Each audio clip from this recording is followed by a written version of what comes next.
Diabetes হলে সারা জীবন তা বয়ে বেড়াতে হয়। এর কোনো নিরাময় নেই, একে বড়জোর নিয়ন্ত্রণে রাখা যায়, এতদিন এমনই ছিল ধারণা।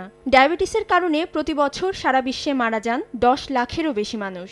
রক্তে শর্করা বেড়ে গেলে রোগীর অবস্থা বুঝে খাওয়ার ওষুধ কিংবা ইনসুলিন দেন চিকিৎসকেরা। জীবনব্যাপী জটিল এই চিকিৎসা পদ্ধতির পার্শ্ব প্রতিক্রিয়াও রয়েছে অনেক। তাই এর বিকল্প চিকিৎসা উদ্ভাবনে দীর্ঘদিন ধরে গবেষণা চালিয়ে যাচ্ছেন বিজ্ঞানীরা। অবশেষে সফলতার খবর জানিয়েছেন চীনের একদল গবেষক।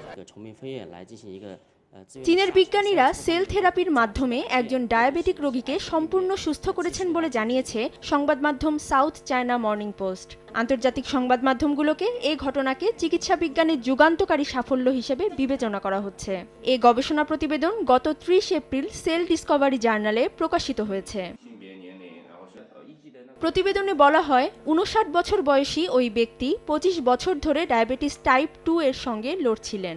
নতুন এ পদ্ধতিতে প্রথমে রোগীর রক্ত থেকে নির্দিষ্ট ধরনের কোষ সংগ্রহ করা হয়, পরে সেগুলোকে ল্যাবরেটরিতে প্রক্রিয়াজাত করে বীজ কোষে রূপান্তর করা হয়। সেই বীজ কোষগুলোকে একটি কৃত্রিম পরিবেশে রাখা হয়, এরপর সেগুলো ওই রোগীর দেহে প্রতিস্থাপন করা হয়। এই প্রক্রিয়ায় চিকিৎসা দেওয়ার মাত্র 11 সপ্তাহ পর ওই রোগীকে আর ইনসুলিন নিতে হয়নি। ডায়াবেটিস নিরাময়ে সেল থেরাপির ক্ষেত্রে একটি উল্লেখযোগ্য অগ্রগতি। এই সেল থেরাপি পদ্ধতি বৃহত্তর গবেষণায় কার্যকর প্রমাণিত হলে এটি রোগীদের দীর্ঘস্থায়ী ওষুধের বোঝা থেকে মুক্ত করতে পারে। এর ফলে মানুষের স্বাস্থ্য ও জীবনযাত্রার মান উন্নত হবে এবং চিকিৎসা ব্যয়ও কমবে।